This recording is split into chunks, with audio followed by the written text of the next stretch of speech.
24 hours, 30 pit stops, 4,000 kilometers, flat out, every lap, every corner, fighting with the fastest endurance racers on the planet and the oldest enemy there is, time.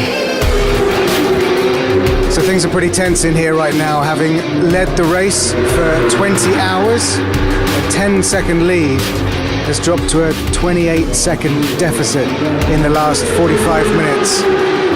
When Kota Nozani came in from his stint, he looked devastated, and now it's up to Brock Parks to try and make up the gap. But everyone in here is pretty worried. There's just over 3 hours of the race left to go, and 30 seconds is quite a lot to make up.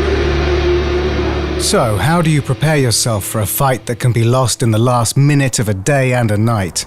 Let's pay a visit to Brock Park's crow's nest in Andorra, the Pyrenees, where he spends most of the racing season training at 2,000 meters. Smart move. I just came back from France, from Le Mans, from the test.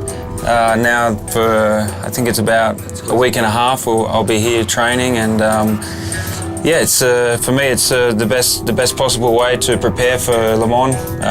Nice and relaxed, get my training done. I like to train normally in the mornings before lunchtime, and then I've got the afternoon to do whatever I want to do. Normally I like to get on my motocross bike, because for me it's the best training that you can do. That puts me in a good stead for the 24-hour endurance race. Le Mans. For decades, petrol heads have flocked to this city 200 kilometers south of Paris, fueling their passion for speed, camaraderie, and outright lunacy. This is the 40th edition this year, and up to 100,000 spectators will come, many of them camping here, treating it like a festival, and for a lot of them, it's a kind of pilgrimage. We came for Le Mans for motorcycle and to be with our friend. I'm coming during 20 years on 24 hours of Le Mans. The first year I come here, I was pretty impressed, but now it's kind of normal, you know.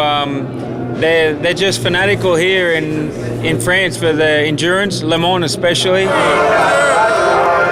Well, as you can see, the fans are ready for what is the greatest endurance motorcycle race in the world. And it all starts here. This is the grid.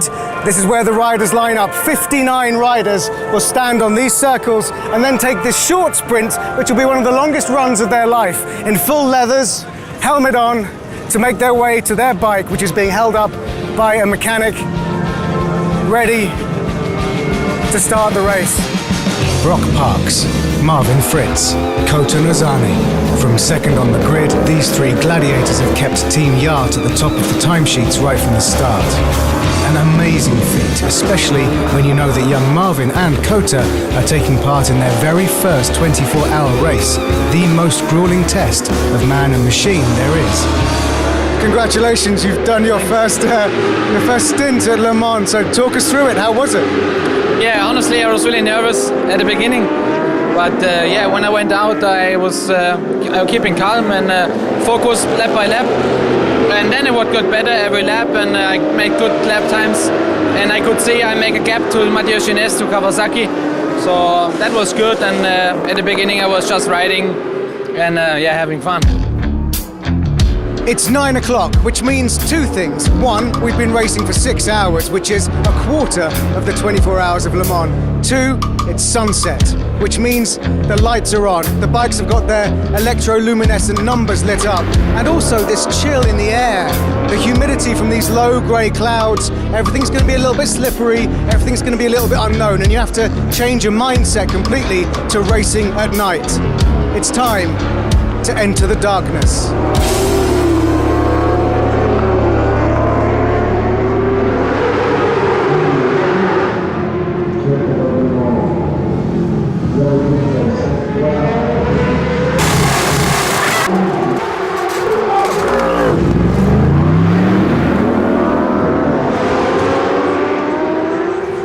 So, Brock, you've literally just stepped off the bike. It's 5:30 in the morning. How are you feeling right now?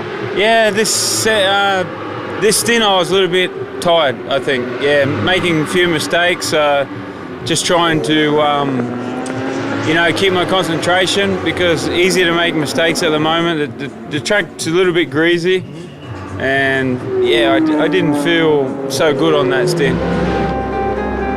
It's 7 in the morning, the sun is starting to rise in the east. We're exactly 2/3 of the way through the race, but crucially, the sight of the sunshine and daylight is a massive psychological boost to the riders. They realise they're on the home stretch, albeit 8 hours away. As the race approaches its climax, Yacht has lost the long-held lead. Still, they push hard and give it all they have to reel Team GMT94 back in. With success, Brock Parks is breathing down their necks. Oh, if only this long race had been just a little longer. Now Brock rages across the finish line in second place, a mere 19 seconds behind GMT94. But we are quite happy. Of course, we didn't win, but in Le Mans, when you catch a podium, it's always great, and also it's great for Bridgestone. It's great for all the team, and we are quite happy. And I'm sure that we catch a lot of points. And the season we have some more races, and I'm sure that our time is coming. And I'm sure the next race we will be fighting again for the win. What do you think went wrong? What happened? Nothing went wrong. In reality, everything went perfect. Just not as perfect than for the other team. Okay. So nobody made any mistake. It's a hard race. 24 hours or so long. So it's back to work for Team Yacht. Next up, Oschersleben, a track Marvin Fritz rules. But the German crashed heavily during the Superstock 1000 race at the World Superbike Round in Assen. Luckily, he's currently recovering.